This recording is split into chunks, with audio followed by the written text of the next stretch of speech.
Y antes de entrar a Apocalipsis, pues se me olvidó que tenemos ya una bisnieta.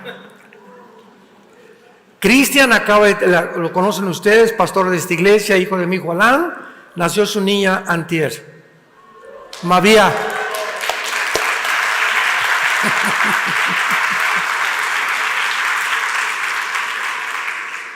Y así como nos ven de chamacones, somos bisabuelos, 4 generaciones ya, y van a todos a predicar la palabra de Dios.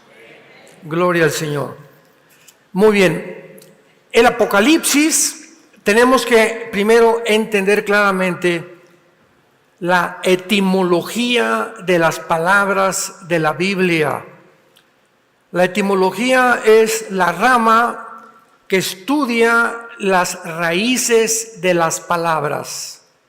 Entonces, cuando tú entras en un debate con un politólogo o que es especialista en política o en comunismo o en ciencia o en genética o en doctrinas o en religiones, no puedes entrar a un debate o a una argumentación sin antes saber los términos que se están usando, porque mucha gente usa términos completamente equivocados sin saber lo que están diciendo. Un ejemplo rápido es la palabra religión.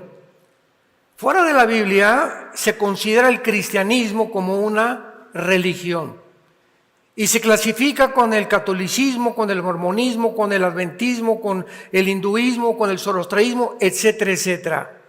Sin embargo, por no entender las raíces de la palabra religión, la gente habla barbaridades. Y estoy hablando de comentaristas en la televisión, en el radio, en los cines, ¿verdad? En las películas.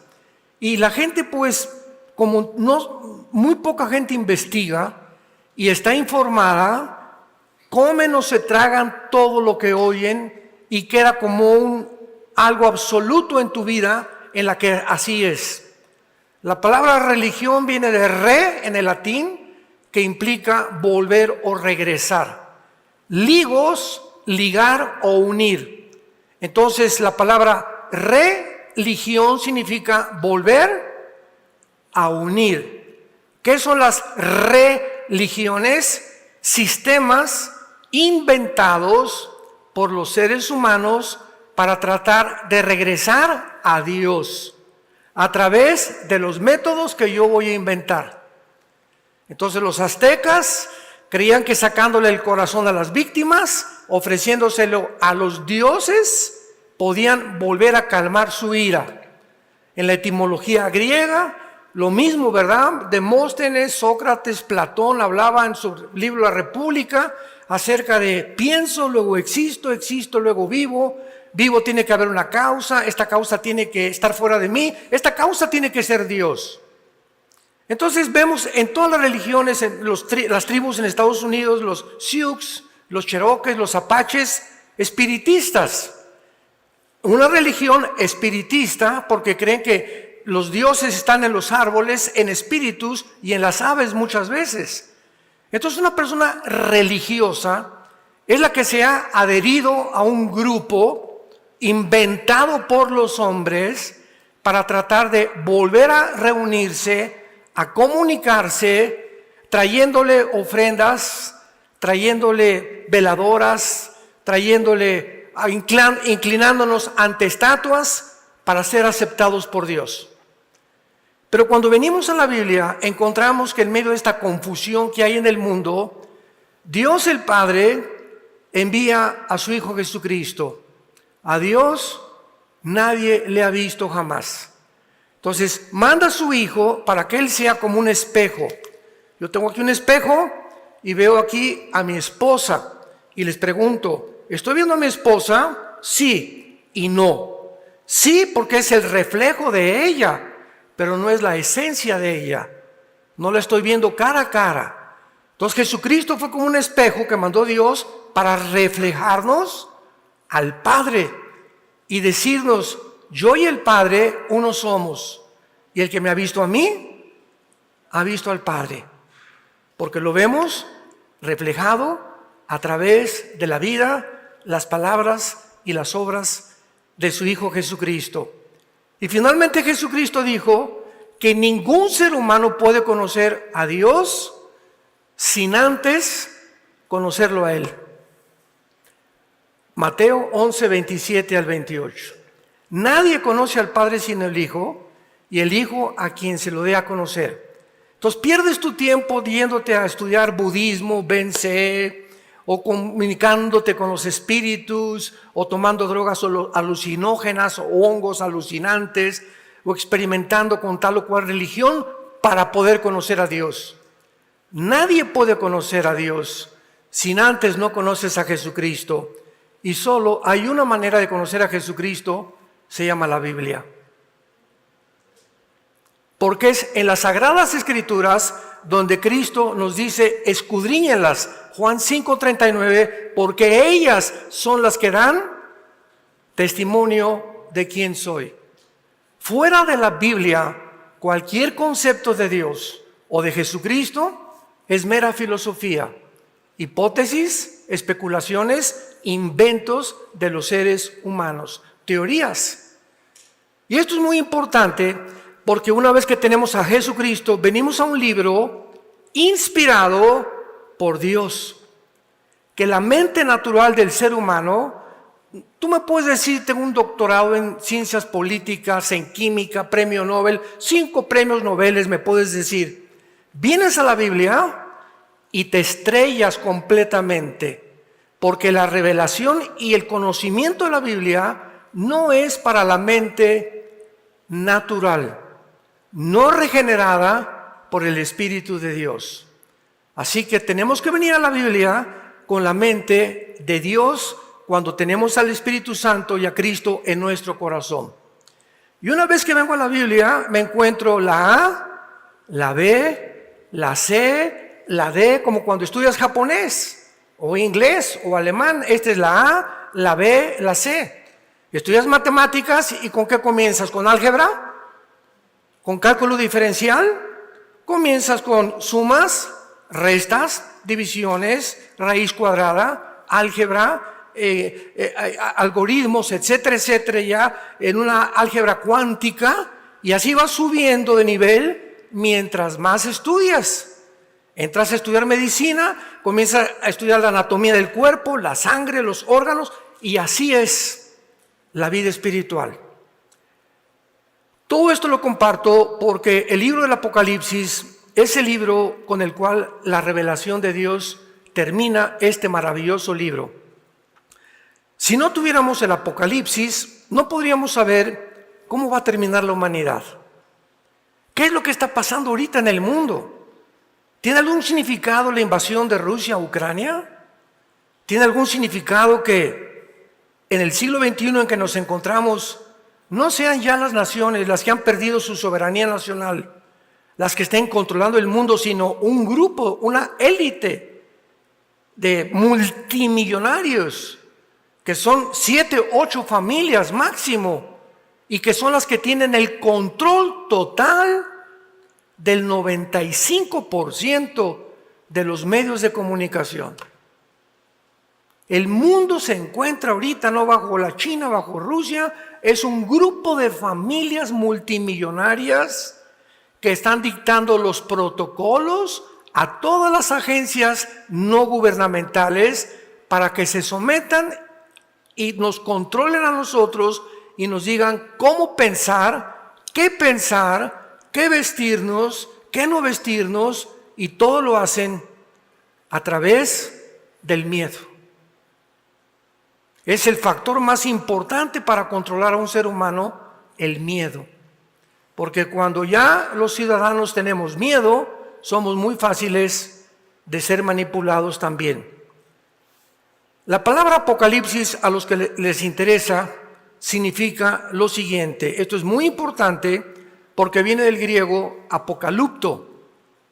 En inglés se tradujo correctamente revelation. Tú compras una Biblia en inglés, vas a Apocalipsis y no dice Apocalipsis, dice The Revelation of Jesus Christ. la revelación de Jesucristo. Entonces la palabra Apocalipsis significa revelación. Es una palabra que usaban los griegos cuando tenían una estatua, por ejemplo la estatua de David es un ejemplo, y todo lo cubrían con unas mantas o cualquier cosa que tenían la cubrían. Entonces se juntaba la gente y se citaban en el parque público en Florencia, en Atenas, etcétera, etcétera, y cuando quitaban la manta se llamaba apocalipto, o sea, revelaba la manta que detrás de ella se encontraba una estatua o una construcción del ser humano. Aquí en Europa, por ejemplo, en el mundo, vamos al nuevo Ferrari y nadie sabe cómo es el nuevo Ferrari, el nuevo Lamborghini, el nuevo Porsche, y te lo presentan en un cóctel, lo tapan y de repente viene el momento culminante, toda la gente, y le quitan la tapa. Mira nomás la nueva producción de Ferrari o de Lamborghini o de Porsche o de la marca que sea. Eso se llama Apocalipsis.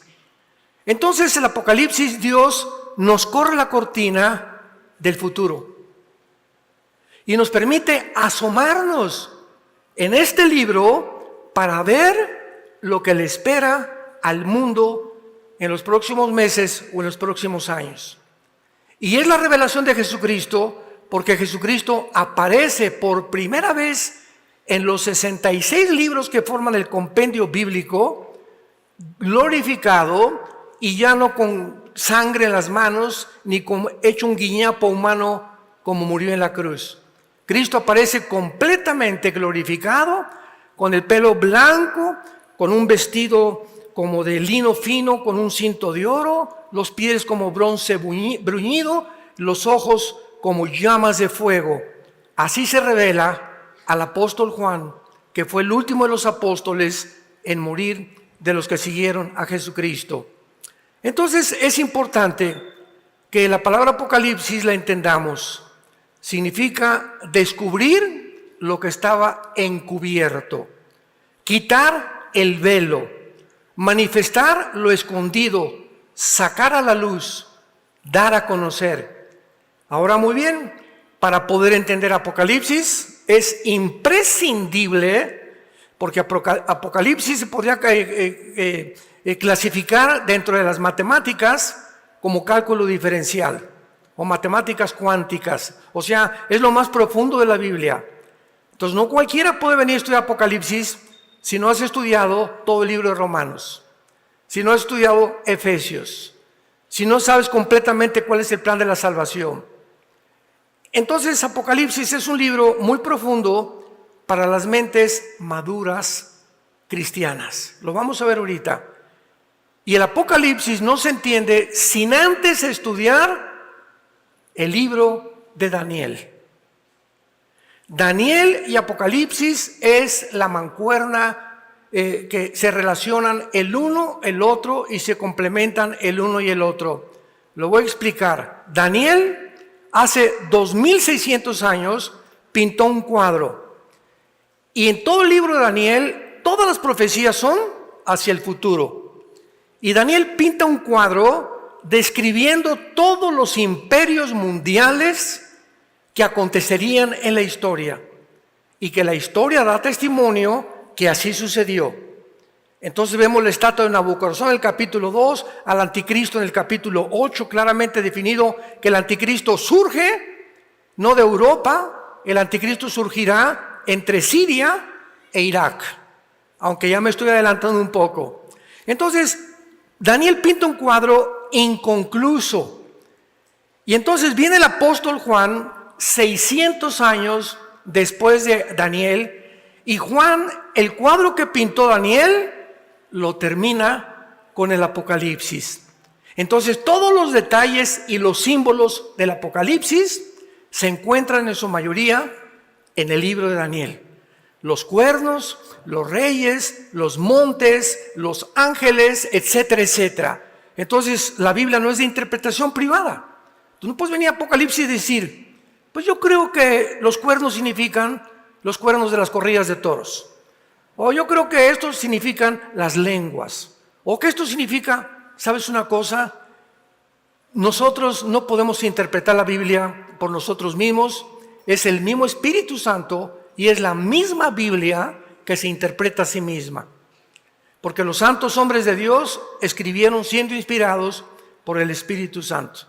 Y tanto Moisés como Juan, como Ezequiel, como Malaquías, como Jeremías, todos los 42 autores aproximados de la Biblia, unos con otros convergen en la misma línea de verdad.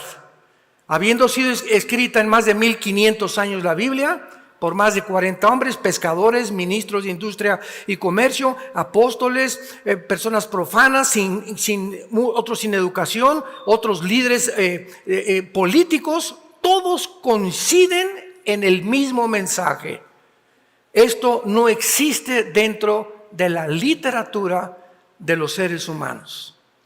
Y por eso estamos ante una maravilla que vamos a tratar hoy solamente de bosquejar, ¿verdad? Con grandes pinceladas para ir entendiendo este maravilloso libro que se llama el Apocalipsis. Y da comienzo la lectura de este libro de esta manera. La revelación de Jesucristo, esta palabra revelación, apúntala en tu Biblia, Apocalipsis. ¿Ven la importancia de traer la Biblia? Ponle Apocalipsis, el Apocalipsis de Jesucristo, que Dios le dio para manifestar a sus siervos las cosas que deben suceder pronto.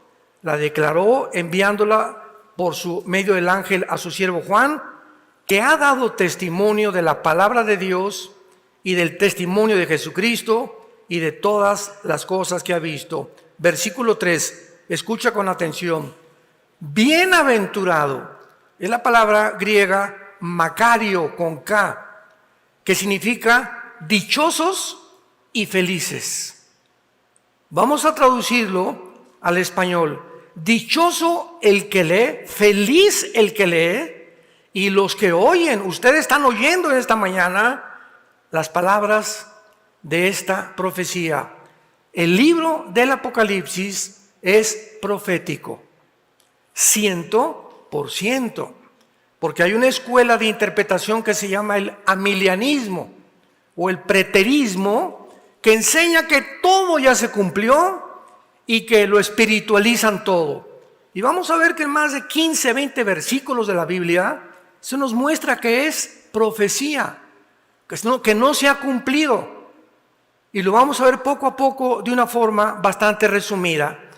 Las palabras de esta profecía, y guarda las cosas ahí escritas, porque el tiempo está cerca. Vamos a ver que cuando dice la Biblia el tiempo está cerca, pregunta, ¿cuándo fue escrito el Apocalipsis? Hace 2000 años. Fue el último de los apóstoles de Cristo, el apóstol Juan. Síganme con mucho cuidado. El apóstol Juan escribe y viaja hace 2000 años, viaja hacia el futuro. 2000 años. El apóstol Juan ve la tierra gira alrededor del sol en 365 días alrededor del sol. 365 vueltas la tierra le da completamente al sol días cada año. Ahora, para que hablemos de 2000 años, ¿cuántos tuvo que girar la tierra? O vean el conocimiento futurístico de Dios, que Juan ve hace 2000 años lo que va a suceder.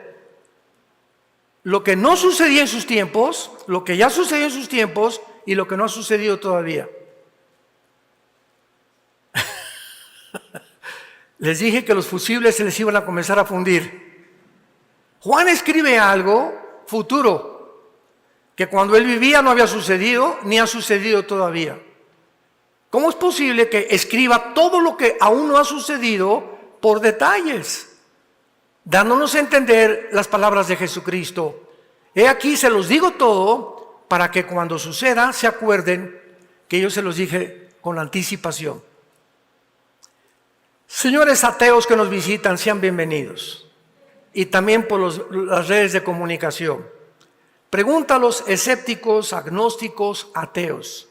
¿Cómo es posible que en el Apocalipsis capítulo 11 se escriba que vendrá un tiempo cuando en Jerusalén se vayan a matar a los 2 testigos y que todo el mundo, las tribus de la tierra, van a ver cómo estos testigos resucitan. Pregunta, ¿cómo pudo el apóstol Juan escribir algo hace 2000 años que se cumplió en 1970 cuando inventaron los satélites de comunicación internacional? Hasta 1970 se pusieron en movimiento el siglo pasado los satélites, y lo que ves ahorita en Israel, lo ves en México. Prende CNN o Fox News, lo que está pasando en Roma, te lo pasan en Estados Unidos, lo que pasó hace medio minuto ya lo puedes ver en la televisión, gracias a los satélites que se inventaron. Se profetizó esto hace 2000 años.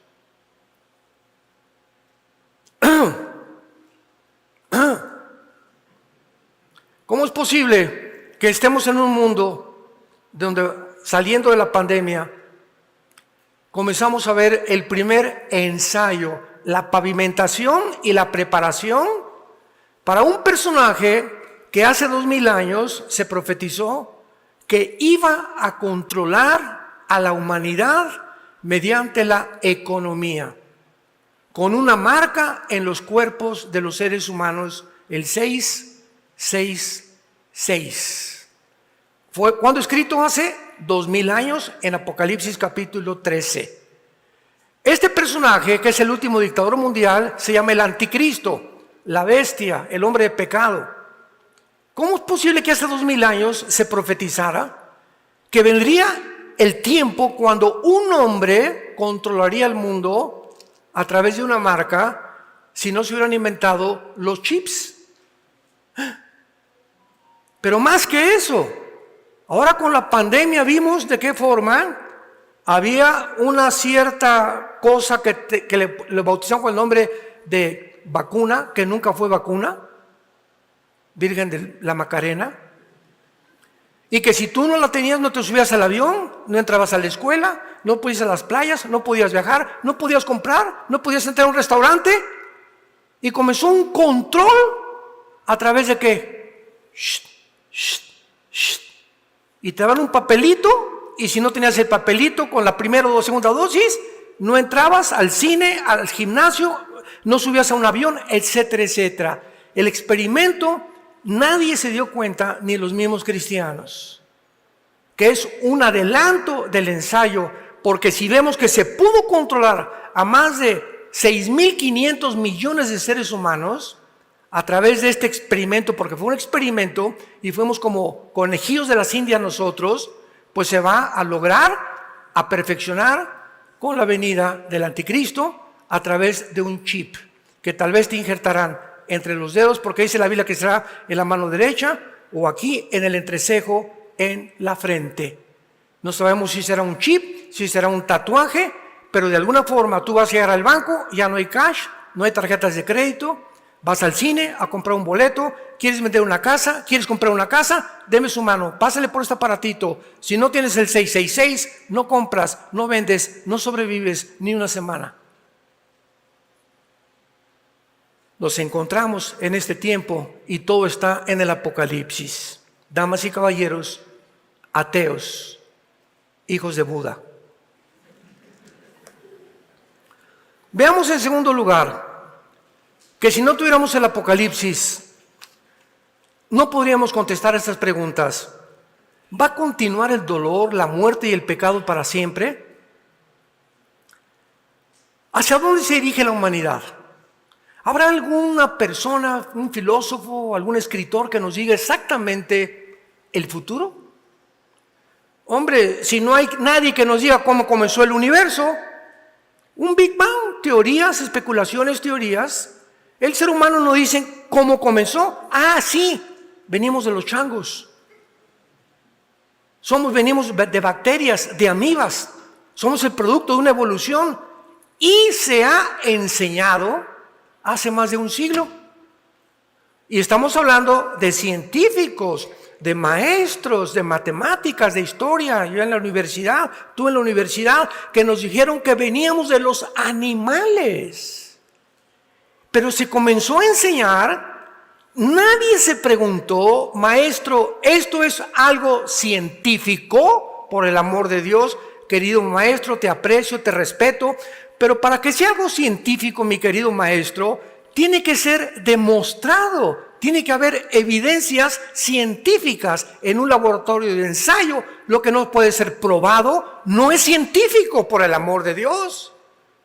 Entonces, ¿qué pruebas hay de la evolución, maestro, cuando no existe la mutación de una especie, de un chango que se vuelva un gorila, o de una jirafa que se vuelva un rinoceronte, o de un perro que se vuelva un gato, o de un gallo que se vuelva un conejo?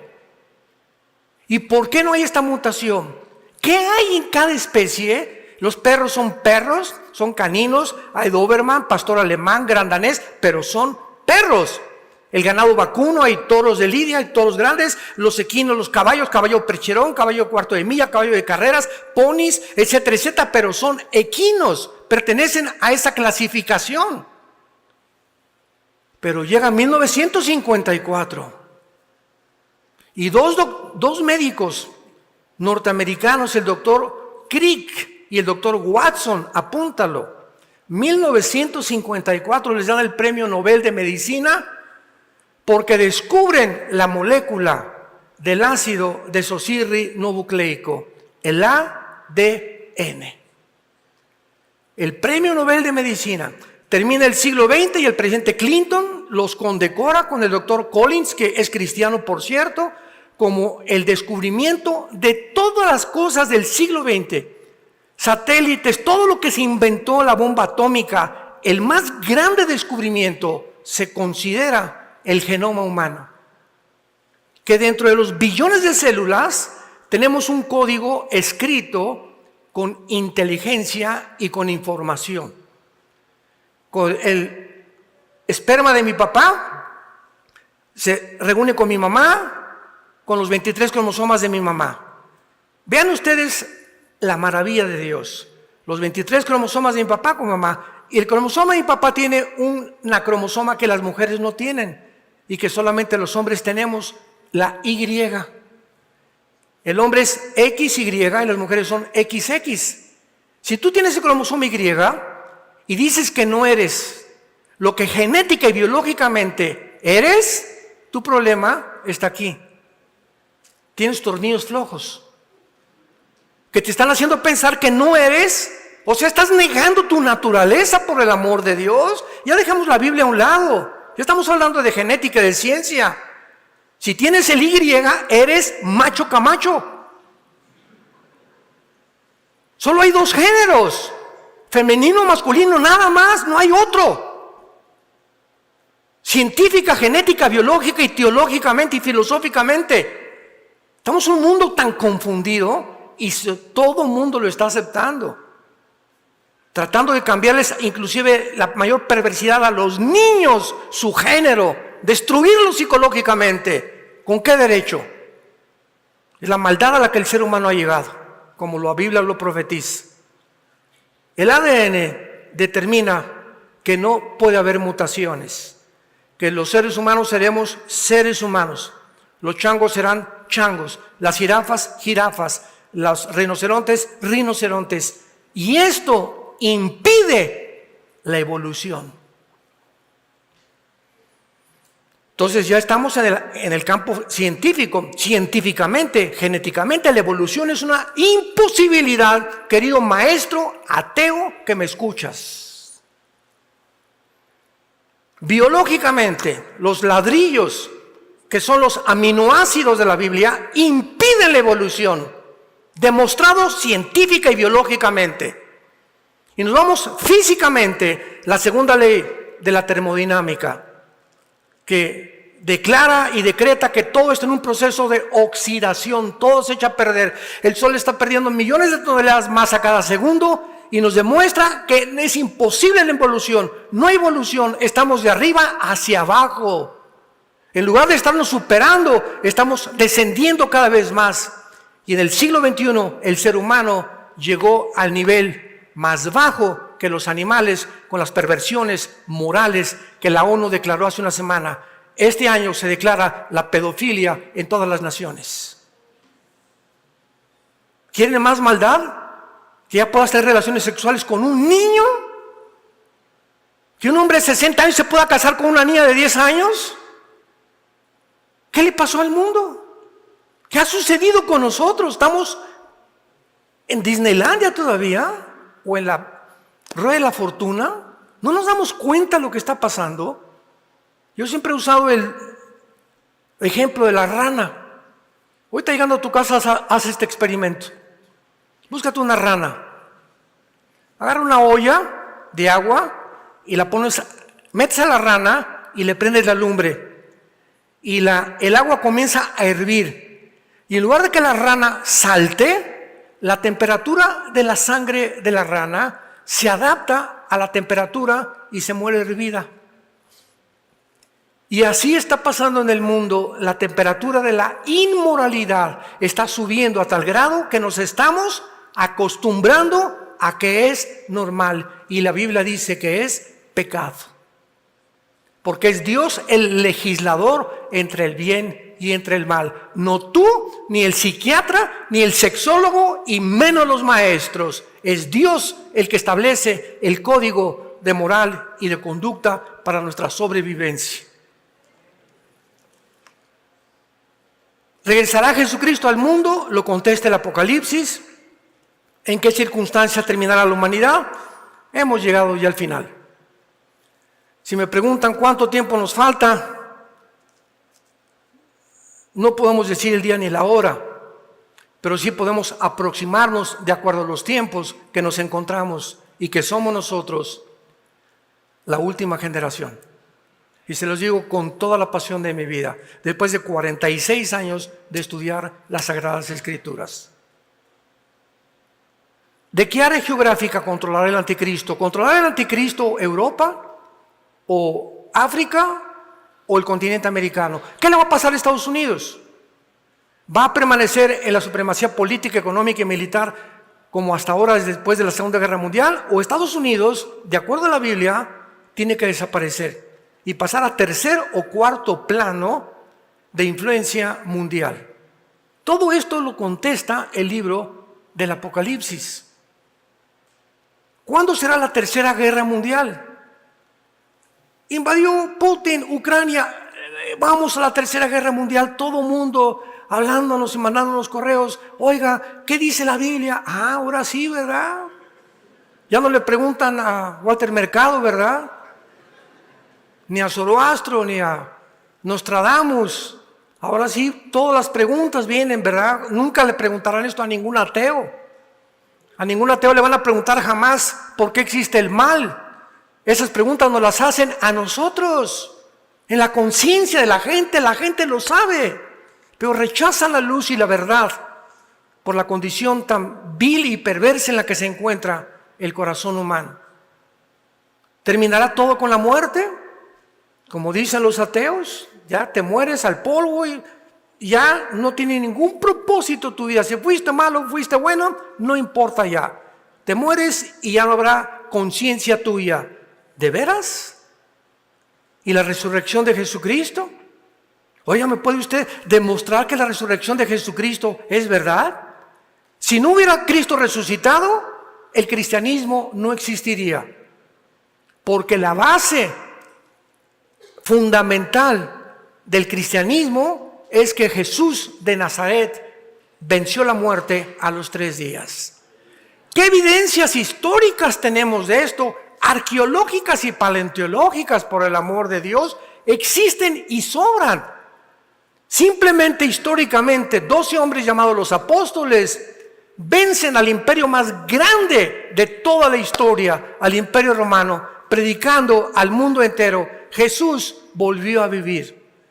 Y si Él volvió a vivir, la vida es solamente un peregrinaje. Vamos de paso por la vida. No es este planeta nuestro, no somos del mundo. Estamos visitando este mundo, experimentando en este mundo. Es una zona de guerra para nosotros el mundo. Pronto va a acabar todo y este mundo será restaurado para nosotros en el reino milenial.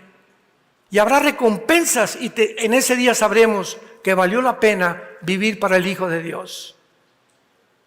Si hay vida, si hay esperanza, sino ¿qué caso tendría? Comamos y bebamos. ¿Para qué le soy fiel a mi esposa? ¿Hay 5 mejores? ¿Para qué me mantengo pobre? El que no tranza no avanza, dicen en México. ¿Para qué soy honrado? ¿Para qué soy honesto? ¿Para qué tengo que tener principios y convicciones de ir en contra de la mayoría que van a favor del mal? Si yéndome con la mayoría me van a beneficiar a mí y voy a vender mi alma al diablo con tal de tener un puesto político o más dinero o más posición o más fama o más publicidad. ¿De eso se trata la vida?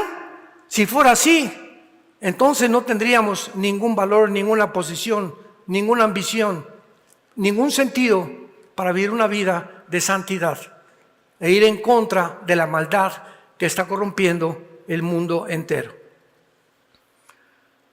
Muy bien, vayamos ahorita inmediatamente para que entendamos un principio para todos los que les interesa el Apocalipsis.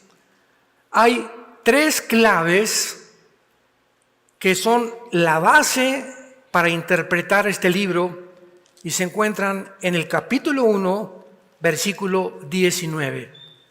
Una vez que un estudiante de la Biblia comprende estas 3 bases, estas 3 claves, ya no te vas a confundir en el Apocalipsis, ni vas a estar inventando cosas, esto es así o esto es allá, o el amilianismo, pues ya todas las profecías se cumplieron. Todo tiene su raíz en ignorar estas 3 claves. Es Cristo el que está hablando. Apocalipsis 1:19. Escribe las cosas que has, número 1, que has, le dice a Juan, que has visto. 2, las que son, y 3, las que han de ser después de esto. ¿Cuáles son las primeras cosas que Cristo le dice a Juan que has visto? Las del capítulo 1. Juan se encontraba en una isla llamada Patmos, que tiene 48 kilómetros, apúntalo, de circunferencia junto al mar Egeo. Cuando vayan ustedes a Grecia o cuando vayan ustedes a Turquía, aprovechen visitar la isla, ahí está todavía. Cuando venimos a la Biblia, los nombres de las personas, de los emperadores, de los reyes, la geografía de la Biblia, la arqueología de la Biblia, no es nada especulativo ni hipotético. Todo está respaldado: la geografía, la historia, la ciencia, la genética, la biología, la paleontología, la hematología. Todo está basada la Biblia en todas las disciplinas académicas, matemáticas, científicas de la vida humana. Tenemos un libro maravilloso que solamente Dios lo pudo haber hecho. Entonces, escribe las cosas que has visto, que fue Cristo en los candeleros, en medio de los 7 candeleros. Así comienza el Apocalipsis. Juan está en Patmos, una isla que tiene 48 kilómetros de circunferencia, 16 kilómetros de largo y 9 kilómetros de ancho. Se encuentra a 55 kilómetros de Turquía. A 55 kilómetros de Turquía. Juan se encontraba en Harapos, viejito, 96, 97 años Juan, caminando por la playa. ¿Habrá valido la pena? Así acabé. ¿Valió la pena seguir a Jesucristo? Mira nada más cómo estoy. Juan se encontraba alabando a Dios, sabiendo que en cualquier momento, ¡pum!, dejaría este cuerpo y se enfrentaría con Jesucristo. Y de repente Juan, caminando en la playa, oye una voz atrás de él que se queda espantado y voltea y ve una figura de un ser divino, resplandeciente, con el cabello blanco como la nieve, una corona de oro, un cinto de oro, vestidos de lino, etcétera, etcétera. Y Jesucristo se comienza y le dice en el versículo 17, no temas, yo soy el primero y el último. Yo soy el alfa y yo soy la omega, que son la primera y la última letra del abecedario griego. Juan, yo soy el primero, o sea, yo soy el único que te puedo decir cómo comenzó el universo. Porque yo estuve ahí. Ningún científico, ningún ser humano jamás podrá saber de dónde venimos porque nunca estuvieron ahí. Para que sea científico tiene que ser, ¿se acuerdan? Repetitivo. Entonces, como ningún ser humano sabe cómo comenzó el universo, pues inventamos el Big Bang. Pues una explosión. Señor ateo, ¿y quién produjo la explosión? La nada no produce nada. Y siguiendo su línea elemental, si hubo una explosión, la materia produce el pensamiento. La materia produce la conciencia. ¿Hasta dónde podemos llegar interrogando a nuestros amigos ateos o pseudocientíficos que poblan las universidades con una soberbia intelectual impresionante? Porque no estamos acostumbrados a pensar, ni a racionalizar, ni tampoco a especular si es verdad o no es verdad. Entonces, el primer capítulo de la Biblia está relacionado con la visión de Jesucristo al apóstol Juan. Número 2, escribe las cosas que son, o sea, en el tiempo de Juan, que se encuentran en el capítulo 2 y el capítulo 3, que es la iglesia. Las cosas relacionadas con las iglesias que en aquellos días estaban todas en Turquía, en Asia Menor. Hace poco fuimos con Alan, ¿verdad? Y creo que nos acompañaron muchos de ustedes a Turquía. Y fuimos a ver las ruinas de Pérgamo y las ruinas de Teatira, etcétera, etcétera, que están todas en Turquía. Y ahí estaban las 7 iglesias del Apocalipsis, pero son un ejemplo, estas 7 iglesias, de todas las iglesias de la dispensación de la gracia en la que vivimos, que se llama la época de la iglesia. Dios terminó con Israel, los mandó a la banca, metió a la iglesia, nos vamos en el rapto con Dios y Dios regresará a Israel para que Israel vuelva a entrar a la tribulación. Lo vamos a ver al final en la segunda conferencia, terminar con ellos y ya judíos y gentiles y cristianos entrar a un reino mesiánico con Jesucristo por toda la eternidad. Se acabaron los hospitales, se acabó el dolor, se acabó la enfermedad, pero tenemos primero que entender que primero es la cruz y después la corona. Porque muchos quieren la corona y después la cruz. Y tenemos que sufrir primero por Cristo y con Cristo para poder reinar juntamente con Él. Entonces, finalmente, le dice Cristo, y las cosas que han de ser después de ¿qué? De la iglesia. Del capítulo 2 y el capítulo 3, y en el capítulo 4 al capítulo 22, las cosas que serán después de estas, después de la iglesia. Y comenzando el capítulo 4, vemos a Juan arrebatado al cielo. Y vi que fui arrebatado al cielo, y en ese momento es un símbolo del arrebatamiento de la iglesia. Y del capítulo 4 al capítulo 19, la iglesia no vuelve a aparecer en el libro del Apocalipsis. Una vez que estas divisiones son olvidadas, el estudiante de la Biblia va a perder su dirección y comenzará a revolver las cosas, confundiendo el orden cronológico divino, con el cual Dios comienza diciendo las 3 divisiones en que se encuentra el libro del Apocalipsis. Ahora, en el capítulo 2 y 3, que es la iglesia, hay algo interesante. 7 iglesias, mándalas este mensaje. 5 de ellas les dice Cristo, arrepiéntanse. ¿Cuáles son las últimas palabras de Cristo en la Biblia? No al mundo, síganme con cuidado. Las últimas palabras de Jesús son a nosotros. Así termina la Biblia, a nosotros.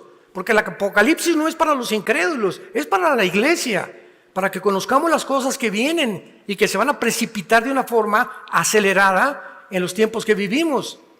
¿Y qué nos dice el Señor, verdad? Arrepiéntanse, pero que no me arrepentí. Que el arrepentimiento no es la condición indispensable para comenzar a caminar con Jesucristo e invitarlo a mi corazón. Pues así lo dice la Biblia, pero ya a las iglesias se les olvidó. Ahora se proclama un mensaje: levanten su mano quien quiere ir a Cristo. Recibe. Y en ese momento nos damos cuenta que jamás se mencionó la palabra arrepiéntanse. Y las iglesias están ahorita en el mundo entero llenas de millones de seres humanos que llenan las iglesias y que nunca se han arrepentido de su vida. Y se consideran cristianos. ¿Por qué fue la pandemia? Independientemente de todas las barbaridades que sucedieron, Dios la permitió porque en estos años de pandemia se limpiaron las iglesias. Metió la escoba el Señor y vámonos con el polvo, ya vamos a comenzar a quitar. Cantidad de cristianos que decían cristianos ya no regresaron. Cantidad de líderes que eran pastores no regresaron o no volvieron a abrir sus iglesias. Cantidad de personas se decepcionaron. Los hospitales en Estados Unidos se llenaron de drogadictos, de divorcios, de alcohólicos por los confinamientos.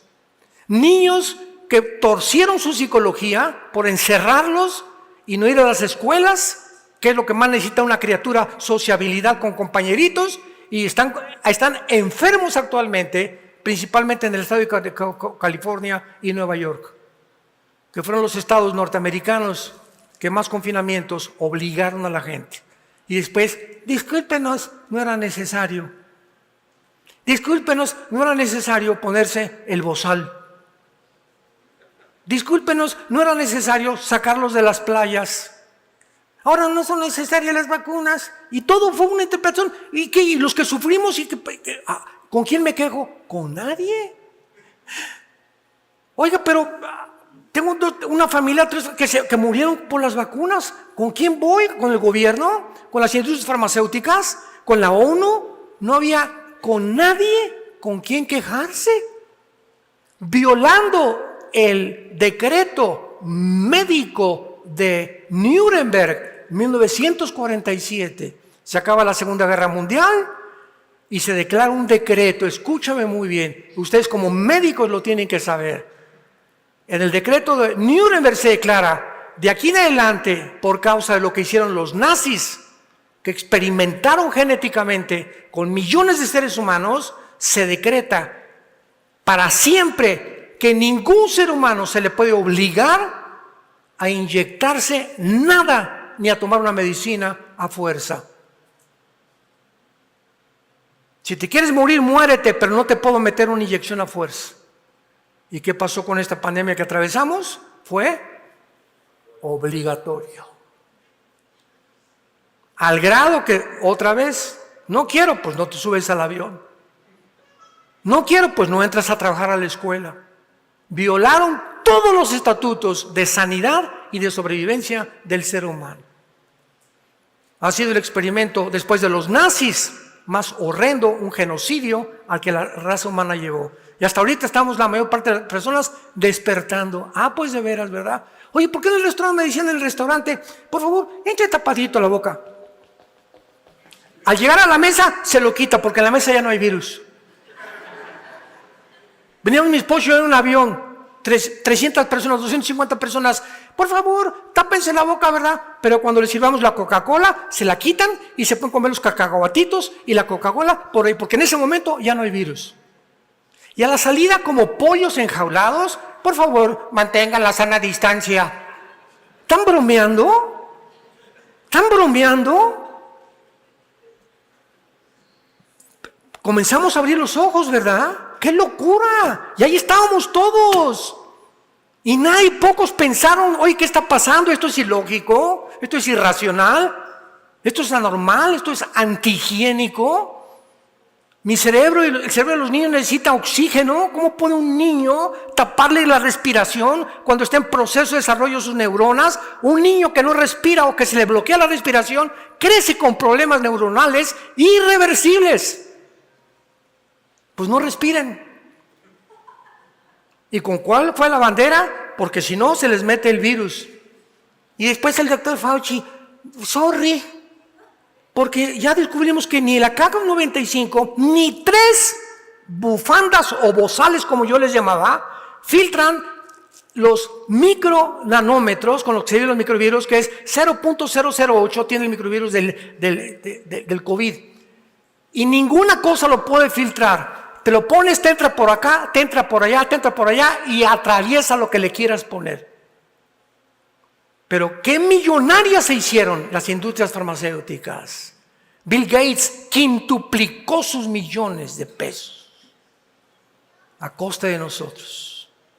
Como chivos y como ovejas yendo al matadero, nos manipularon y nos engañaron. Aunque el virus existía, lo utilizaron para poder usar la arbitrariedad, aumentar el totalitarismo en las gentes y el control sobre la humanidad. Gobiernos totalitarios para poder experimentar que sí se puede manejar a la humanidad a través del miedo y la ignorancia. Y todos los medios de comunicación, especialmente CNN, muertos, muertos, muertos, todos los días, cintillas, cintillas. Te levantabas y seré yo, y seré yo, y se murieron acá, y en México tantos, y durante 3 años.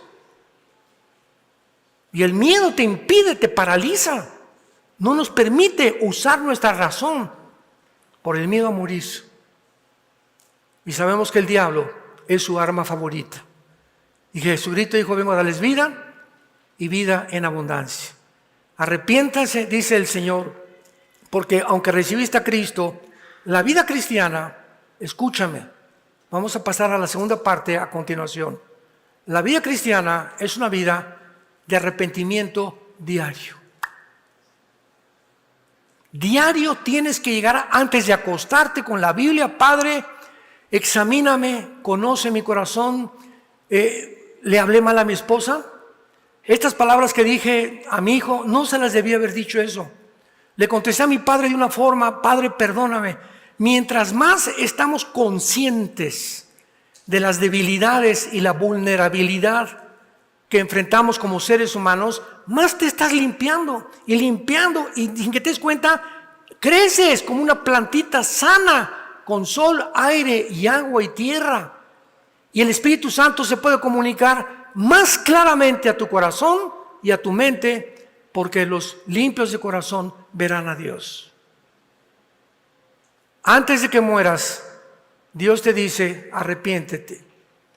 No creas tal vez que eres cristiano y que vayas en la ambulancia, o ahorita saliendo una embolia cerebral, un ataque al corazón, una bala perdida, un accidente. ¿Quién está seguro de amanecer mañana? Nadie. Limpia tu corazón hoy con Dios. Señor, ya no quiero andar con esta amante. Ya no quiero tener relaciones sexuales con mi novio.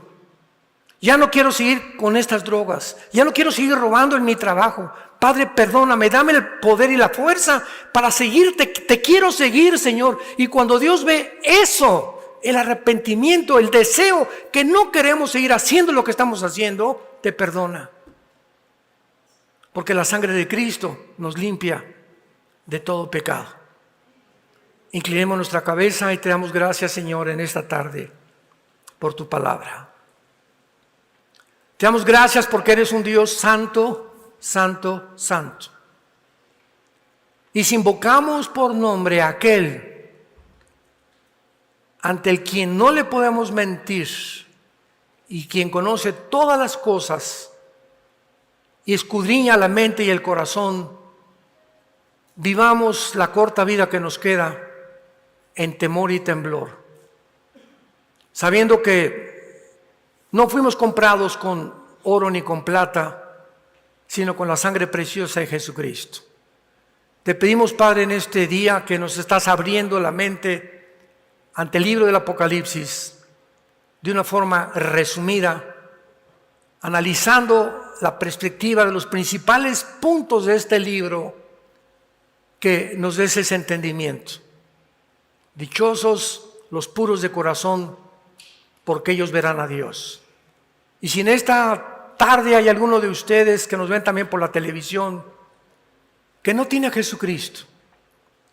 O tal vez te has llamado cristiano, pero tú sabes que vives en pecado. No te engañes. Arrepiéntete. Reconoce que tú no puedes seguir viviendo la vida que estás viviendo.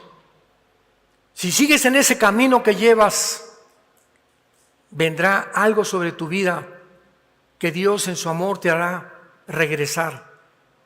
Y muchas veces nos causa dolor el Señor para volver al camino de la vida. ¿Qué tengo que hacer? Me preguntarás, para recibir a Jesucristo en este momento. Arrepiéntete de tus pecados. Cree que la cruz pagó con su sangre por ellos y que a los 3 días el Hijo de Dios, Jesucristo, resucitó de entre los muertos.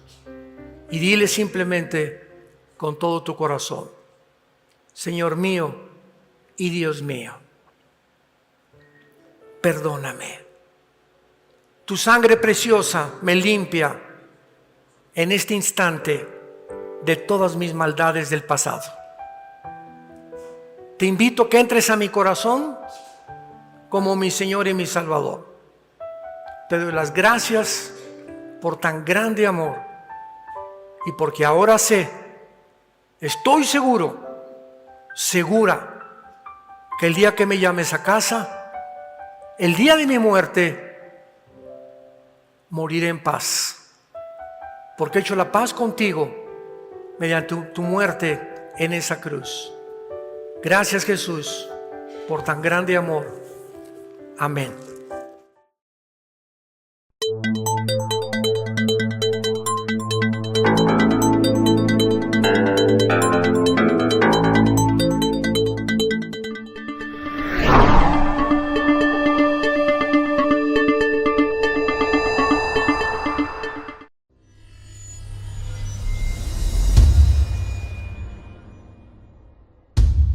Muy buenos días.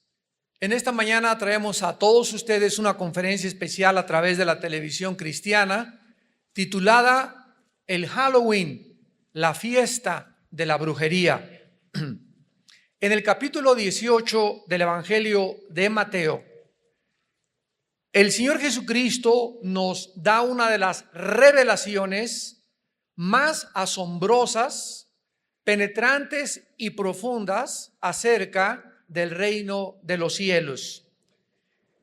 Y dice: en aquel tiempo los discípulos vinieron a Jesús diciendo: ¿quién es el mayor en el reino de los cielos? Y llamando Jesús a un niño, lo puso en medio de ellos y dijo: de cierto os digo que si no os volvéis y os hacéis como niños, no entraréis, no entras al reino de los cielos. Así que cualquiera que se humille como este niño, ese es el mayor en el reino de los cielos.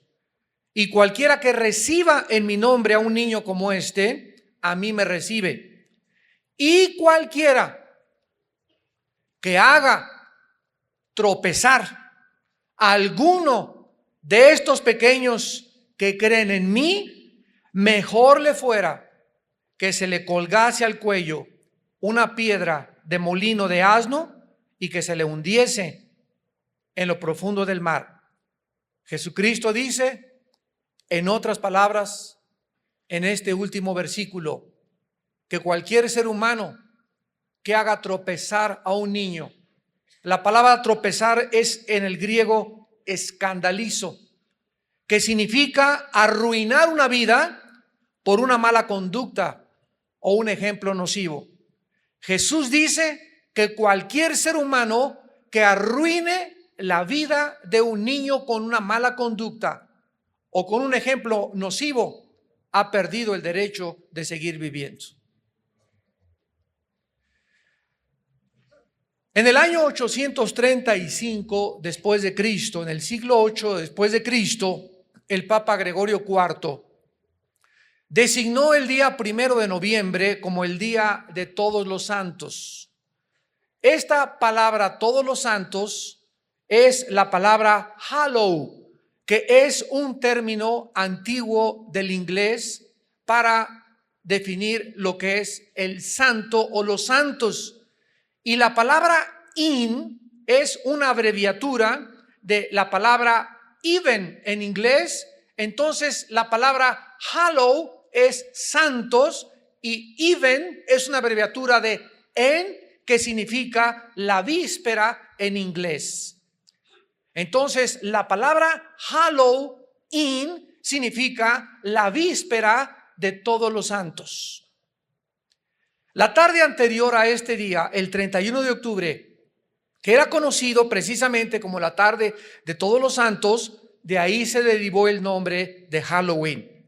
Mucho antes de que la iglesia romana le diera este nombre a este día de todos los santos, donde se celebraba o donde se sigue celebrando las almas de los muertos que viven en pena, por lo cual se va a los panteones el 1 y el 2 de noviembre, seguidos del Halloween, para llevarles regalos a las almas de los muertos que están en pena, y que si no se las llevan, estos muertos se van a vengar de los vivos. En la historia de la iglesia, el Halloween tuvo lugar como un día especial celebrado por los antiguos sacerdotes druidas, quienes fueron la clase sacerdotal de un grupo de personas arias que emigraron del Asia a Francia y a Inglaterra, llamados en la historia los celtas. Los celtas fueron, pues, repito, el primer pueblo que vino de Asia a establecerse en Europa, y de ahí la grande similaridad entre la religión de los druidas, que eran los sacerdotes de los celtas, y el hinduismo. Vamos en esta noche a comenzar a ligar cabos y a unir los eslabones para que podamos tener un cuadro perfecto y exacto, porque todas las ideas, todas las fiestas, todas las filosofías tienen forzosamente que tener una raíz. Así como en el hinduismo, los celtas también creían en la reencarnación, especialmente en la transmigración del alma, que enseña que los seres humanos pueden otra vez renacer en animales. Los celtas vivieron y se establecieron al norte de Francia y en las Islas Británicas, y estuvieron involucrados en la brujería, en las ciencias ocultas, en la magia, en la astrología, en las comunicaciones con los espíritus y en la adoración de la naturaleza. Adoraban los árboles. El mismo término druida significa sacerdote del culto al árbol del roble. De manera interesante, el 90% de las apariciones, ustedes vieron una película que se llamó, donde había unos círculos que parece que los extraterrestres los habían hecho, ¿perdón? No oigo. Señales. Esta película fue atraída precisamente porque comenzaron a aparecer en Inglaterra y en Irlanda círculos en las cosechas por todos lados que se encuentran, y no es coincidencia, en la proximidad geográfica de las antiguas ruinas de los druidas, llamados Stonehenge. Y ahí precisamente aparecieron estos círculos cerca de donde estaban establecidos en las Islas Británicas los sacerdotes druidas. Actualmente estos círculos en las cosechas se consideran de origen sobrenatural. De ahí la razón por la cual hicieron la película titulada Señales. Los celtas adoraban al Señor de la muerte, especialmente el día 31 de octubre. A esta fiesta que celebraban el 31 de octubre le llamaron la fiesta de invierno de Samaín, que ofrecían sacrificios humanos con los niños.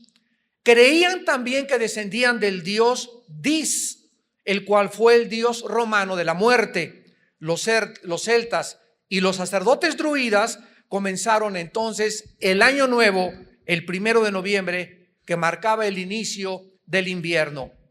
Comenzaron a enseñar en Europa que el 31 de octubre, el día anterior al año nuevo y el último día del año, el Señor de la muerte reunía las almas de los muertos que habían sido condenados para meterlos en cuerpos de animales.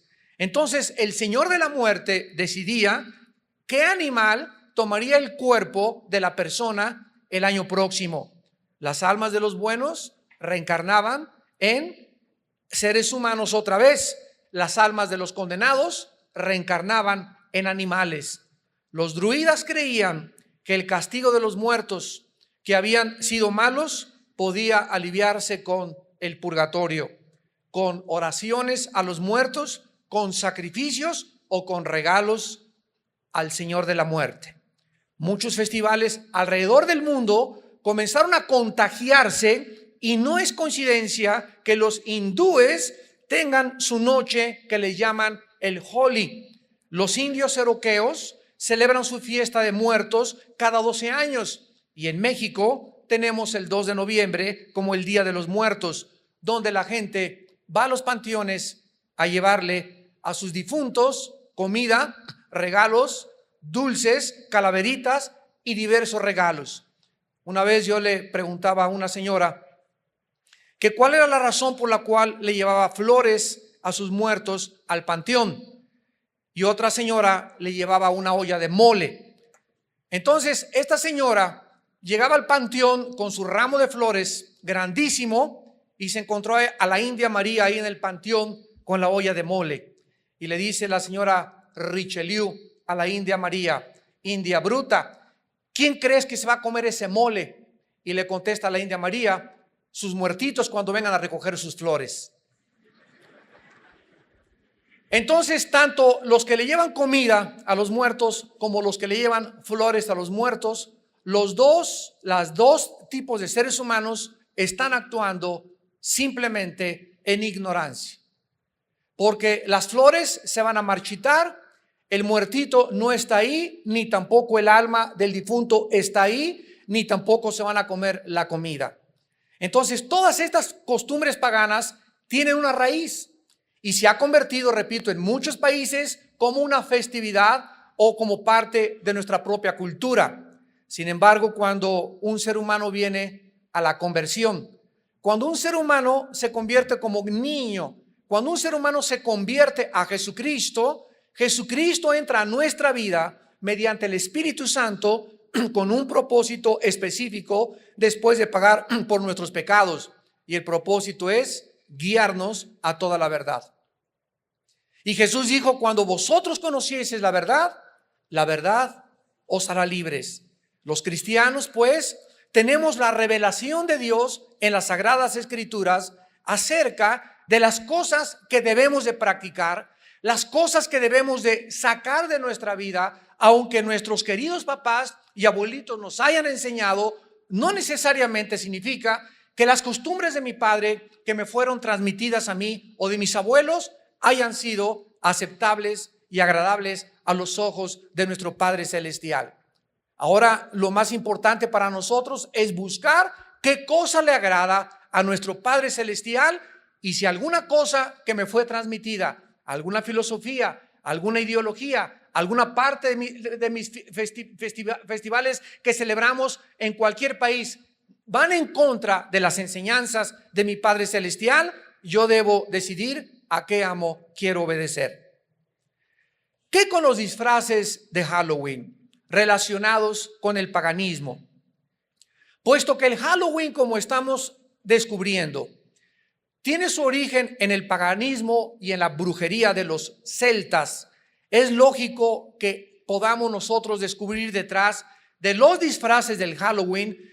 ¿De qué los disfrazan a los niños? Los disfrazan de brujos, los disfrazan de brujas, con escobas, con arañas, con máscaras de monstruos, etcétera, etcétera. ¿Por qué? Porque esto era lo que los chamanes o los brujos hacían, se metían en pieles de animales para tratar de reencarnar en ese animal y manifestarse a través de un ratón, un murciélago o una bruja, la vida que ellos habían perdido en las almas errantes y las cuales podrían ser sacadas del purgatorio para que pudieran ellas descansar eternamente.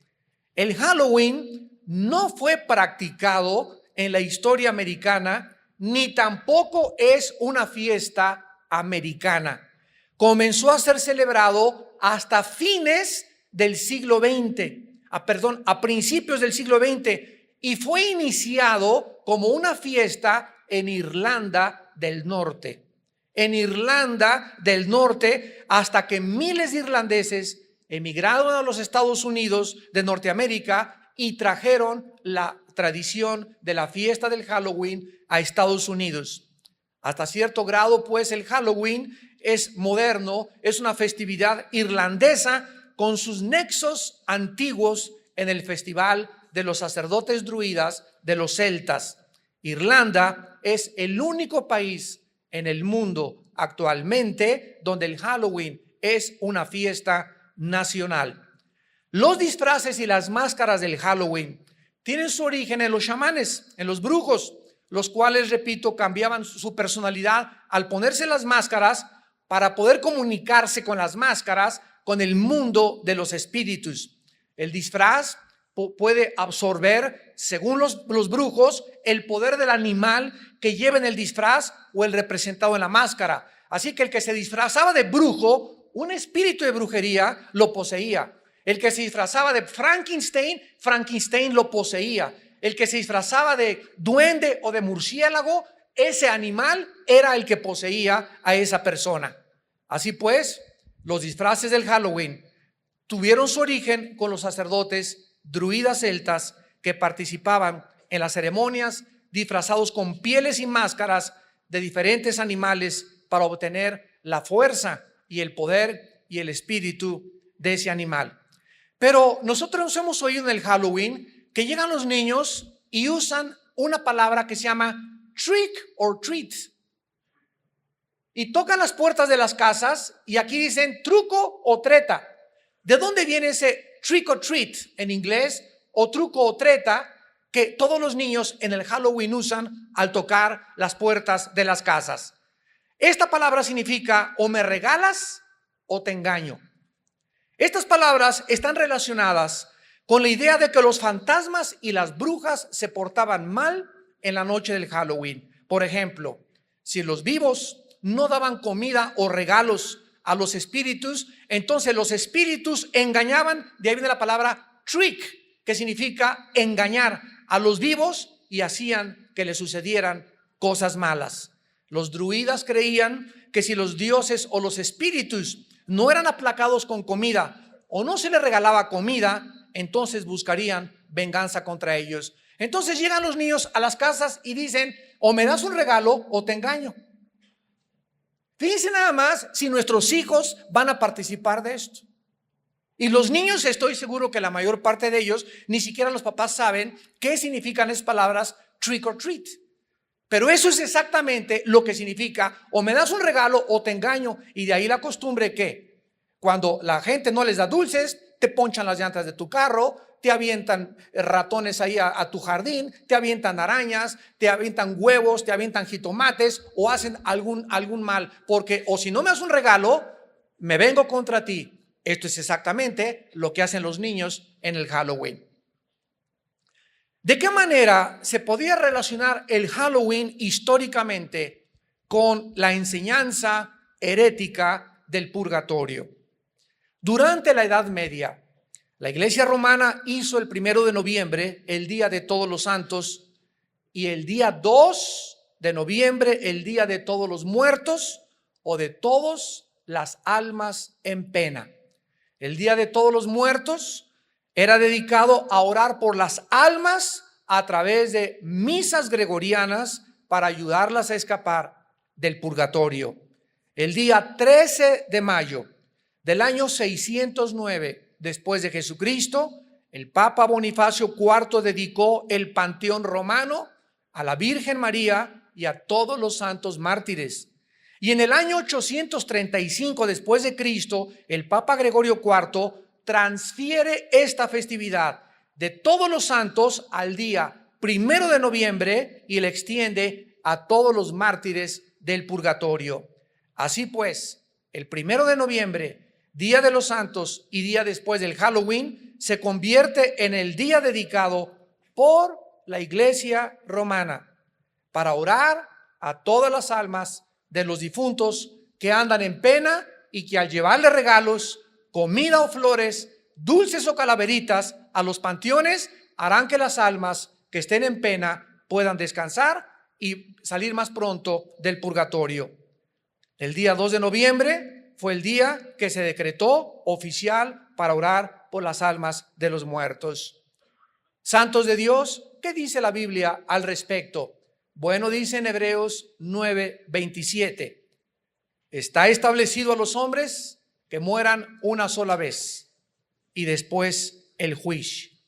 De acuerdo a la enseñanza de las Sagradas Escrituras, damas y caballeros, cuando una persona muere, y Dios quiere que tú sepas esto, cuando tú vayas a morir o cuando tu esposo murió o algún familiar tuyo murió, en ese momento su cuerpo se queda ahí en la tumba, se lo comen los gusanos, no importa que lo cremen. ¿Podemos cremar a los muertos los cristianos? Claro que lo podemos hacer. Es más, te vas a ahorrar todo el mercantilismo de los funerales y de la capilla ardiente y el lloriqueo de 50 personas ahí que digan lo siento y que ni lo sienten tampoco, pero verdad, es la costumbre. No importa que nos cremen, porque de todas maneras se va a volver en polvo nuestro cuerpo, o no importa que nos entierren normalmente. En ese momento tu cuerpo se deshace, se convierte al polvo. La Biblia dice en Génesis, porque somos polvo físicamente y nuestro cuerpo regresa al polvo de donde Dios formó la primer pareja humana. Pero ¿qué pasa? Con el alma y con el espíritu que todos traemos dentro de nuestro ser. La Biblia dice claramente, vayamos a Génesis capítulo 35, Génesis capítulo 35, y veamos dos palabras en el hebreo que nos demuestran la diferencia entre el alma y entre el espíritu. Desgraciadamente se ha dado una enseñanza que se llama dicotomía, o sea que solamente el alma y el espíritu es lo mismo y que somos alma y espíritu y cuerpo, pero la Biblia enseña lo contrario. Somos espíritu, tenemos un alma y vivimos dentro de un cuerpo. Gloria a Dios por la Biblia. ¿Qué haríamos, imaginan ustedes, si no tuviéramos la Biblia? ¿Quién podría decirnos, verdad, que lo que estamos haciendo está bien, que está mal? ¿Quién tiene realmente la verdad? Los druidas, los celtas, los marxistas, los hindúes, el Dalai Lama, Mahatma Gandhi, Confucio, Hare Krishna. ¿Quién entre todos nos puede decir realmente la verdad? Si no tuviéramos la Biblia, jamás podríamos haber conocido la verdad. En Génesis 35 dice el versículo 18, y aconteció que al salírsele el nepesh, apúntalo ahí, el alma en el hebreo es nepesh, se pronuncia nepej, la CH en hebreo se pronuncia como J, nepesh, murió. Vemos pues que cuando muere Benoni o Benjamín, algo se le sale y la Biblia le llama alma, que en el hebreo es nepesh. Versículo 29. Y exhaló Isaac el ruaj, se tradujo espíritu, y murió y fue recogido a su pueblo viejo y lleno de días, y lo sepultaron Esaú y Jacob sus hijos. La Biblia nos dice que al morir dos cosas se salen de nuestro cuerpo. ¿Cuántos de ustedes, no levanten la mano, pero estoy seguro que muchos de ustedes han tenido experiencias que se llaman desdoblarse? Yo la tuve hace aproximadamente como 8 meses o un año. Yo me estaba durmiendo, eran como las 10:30, 11 de la noche, y literalmente así sentí que me salía de mi cuerpo. Y esta experiencia de que despegas y dejas tu cuerpo abajo y lo ves, la han tenido miles de personas en el mundo, principalmente en los hospitales, aquellos que se encuentran en agonía, que se han visto y han dicho: yo vi en el quirófano mi cuerpo, y cuando se le cayeron el bisturí al suelo del médico, y te puedo decir el nombre de la enfermera que nunca sé ni cómo se llamaba, pero yo lo oí cuando estaba desdoblado mi cuerpo. Pero estas experiencias que se llaman desdoblamientos han sido experimentadas por millones de seres humanos. Dios ha permitido que muchos experimentemos esto para que nos demos cuenta que cuando nosotros morimos no vamos a sentir absolutamente nada, nos despegamos de nuestro cuerpo y seguimos vivos. Seguimos vivos entre los vivos, pero el lugar de destino solamente es o hacia arriba o hacia abajo en el infierno. No existe tal cosa como un término neutral llamado el purgatorio, porque no está en la Biblia el purgatorio. Está establecido que muramos una sola vez e inmediatamente se dicta sentencia, o te vas al centro de la tierra donde se encuentra el infierno. Tu alma y tu espíritu se bajan al centro de la tierra, tu cuerpo se queda en la tumba y ahí te esperas en el infierno hasta que venga el día de la resurrección de los muertos. Capítulo 5 de San Juan, capítulo 11 y 1 Corintios capítulo 15. Acabando esta conferencia voy a hablar de eso, de la resurrección de los muertos y cómo será nuestro cuerpo en el otro servicio.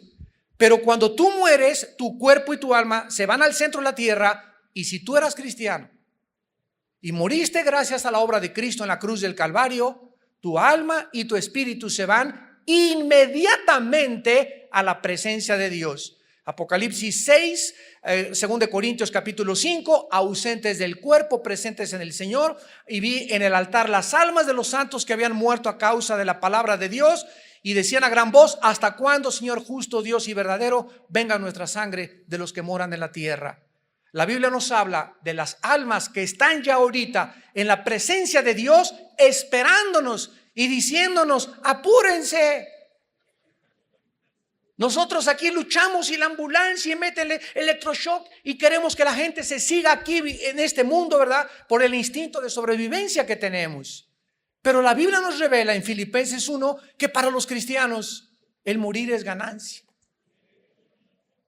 Yo recuerdo cuando tuve esta experiencia que me estaba desdoblando, en ese momento no piensas que la renta, que el acreedor, que la letra del coche, que los cabritos que hay en la iglesia, los lobos que hay en la iglesia, que los problemas del mundo, que los partidos políticos. En ese momento se acabó todo, absolutamente todo. Ningún problema familiar, ningún lloriqueo, nada absolutamente, y solo queda enfrentarte delante del Creador de los espíritus como tu juez o como tu Salvador. Ya no hay ninguna oportunidad en el momento que morimos. Está establecido que muramos una sola vez. No hay reencarnación. La Biblia contradice toda esta enseñanza de las filosofías orientales. ¿Saben ustedes que los budistas no le oran a Buda? El Dalai Lama tampoco le ora a Buda, porque ellos no creen ni en el pecado, ni en el infierno, ni en el cielo, ni en la vida después de la vida. Creen que ahí acaba todo. Por eso el budismo y el Dalai Lama son ateos. Es una religión atea increíble. No creen en ningún Dios, ni en la vida después de esta vida. Así que no le tienen a quién rezar los budistas. Solamente hacen invocaciones y cantos para atraer espíritus. Pero estas enseñanzas son importantes porque la Biblia nos revela que no hay después de la muerte otra oportunidad. Aunque te recen 50 rosarios, nadie te saca del pozo del infierno, ni nadie te baja del cielo tampoco. Así que a los muertos la Biblia nos manda jamás elevar ninguna oración, porque donde estén ya están sentenciados o ya están glorificados en la presencia de Dios. Así que no se nos manda, ni existen en la Biblia oraciones para los muertos. Ahora, ¿qué relación existe tan profunda entre el Halloween y la brujería y las ciencias ocultas? Aun cuando el Halloween se practica y se enseña actualmente, y vean ustedes cómo se practica, es increíble esto, por los niños. Y con una inocencia, ¿verdad? En las escuelas, ahí donde vivimos nosotros, ahí en Toluca, ¿verdad? En todas las puertas de las casas ya hay telarañas, hay brujas, ahí está tu madrina, ahí está, bueno, ahí están, qué barbaridad, ¿verdad? La Biblia nos revela lo que realmente está detrás de todo esto. Es algo mucho más serio que lo que la gente comúnmente piensa y cree. La opinión de la gente es: ay, qué exagerados, ay, qué fanáticos. Sin embargo, te expresas de esta manera porque no tienes la luz todavía de Jesucristo. Pero cuando te resplandezca la luz del Evangelio en tu corazón, vas a comenzar a distinguir entre la luz y entre las tinieblas. Porque Dios no quiere que le llamemos a las tinieblas luz cuando son tinieblas. Es increíble la cantidad de supersticiones y prácticas ocultistas involucradas en la fiesta del Halloween, como encantamientos, disfraces de animales, monstruos, brujas, arañas, murciélagos, diablos, telarañas, todo lo relacionado con el mundo de Satanás en la Biblia. Halloween también es el día en que muchos niños practican la tabla Ouija para intentar entrar en contacto con los espíritus y el más allá, y que algún espíritu les conteste sus preguntas. Sin embargo, la tabla Ouija, niños que me escuchan, jóvenes, no es ningún pasatiempo inocente, porque puede llevarlos a consecuencias demasiado serias como enfermedades mentales o posesiones demoníacas. Por ejemplo, en la ciudad de Nueva Orleans, el Halloween se practica juntamente con el vudú, que es la brujería que se nació en Haití, donde los brujos toman un mono o un muñeco y le clavan alfileres. Y si alguna persona llega al brujo del vudú y le dice, quiero que me mates a Pancho Pantera, agarran un muñequito, le clavan los alfileres y entonces dicen, Pancho Pantera, estás bajo maldición. En ese momento, la Biblia nos dice que se ponen en acción movimientos y fuerzas demoníacas reales. Claro que hay brujos charlatanes y hay brujos de veras. La brujería verdadera es real y hay personas que están bajo la influencia de Satanás y de los demonios. Y estos demonios, en ese momento, cuando se le clavan los alfileres al muñeco, salen disparados los demonios y se van contra esa persona, aunque viva en Canadá, aunque viva te pone a hacer brujería desde otro continente a otro continente, van y matan a la persona.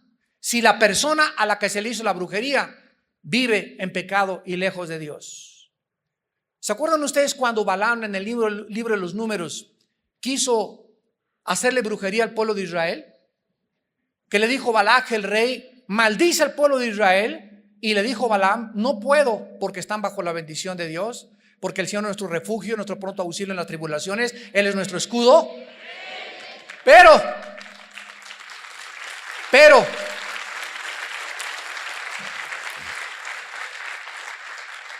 ¿cómo pudo Balaam maldecir al pueblo de Israel? Cuando pudo inducirlos a que pecaran fornicando con las mujeres moabitas, y entonces la maldición les cayó sobre ellos. Qué grande enseñanza para nosotros. Te aplaudimos, Padre, porque eres nuestro escudo, pero Dios nos dice, pero recuerda que si te apartas de mí, pierdes mi protección. Ese es lo terrible, la tragedia de vivir en pecado. El ángel de Jehová acampa alrededor de los que le temen. Salmo 34, y los protege. El que habita al abrigo del Altísimo, el que está cerca de Dios, el que se cobija debajo de Dios, morará bajo su protección, morará bajo su sombra, solo si vives cerca de Dios. Muchos grupos satánicos consideran el Halloween su noche especial, porque según ellos es el único, dijo Antoine Lavey, el sacerdote de la iglesia satánica en San Francisco, California, dijo estas palabras: el Halloween, la noche del Halloween es el único día del año en el cual el diablo me escucha y le invocamos para pedirle ayuda. El satanismo y la brujería van de la mano, y no es de extrañarse también que el día del Halloween sea el día en que se busca sacrificar a los niños. Vamos a analizar el Halloween ya ahora desde el punto de vista de la Biblia, habiendo escuchado su historia y sus relaciones, y vamos a tratar de comenzar a contestar como cristianos sinceramente las siguientes preguntas. ¿Podemos los cristianos participar con fiestas que sabemos que están relacionadas con el ocultismo y la brujería y creer que no vamos a ser afectados de alguna manera? ¿Crees que es inocente realmente y que no vas a ser afectados? Recuerden algo importante. En la Biblia hay dos tipos de pecados nada más. No hay mortales ni veniales. Hay dos tipos de pecados. Los pecados que se cometen con conciencia, el que sabe que lo que es bueno y no lo cree, le es pecado. Los que se cometen con conciencia, con responsabilidad, que yo sé lo que estoy haciendo. Y el otro tipo de pecado en la Biblia se le llama en el libro de los Números, lo vamos a examinar después, en Números 15, el pecado por yerro. El que comete la persona sin una actitud de rebelión, ni deliberada, ni desafiando a Dios, sino que lo comete porque no sabe lo que estaba haciendo. Así que todos ustedes que están en esta mañana escuchando este mensaje y los que nos ven por la televisión ya no tienen excusa de celebrar Halloween. Tal vez lo celebraste algún año en tu ignorancia, tal vez yo en mi ignorancia.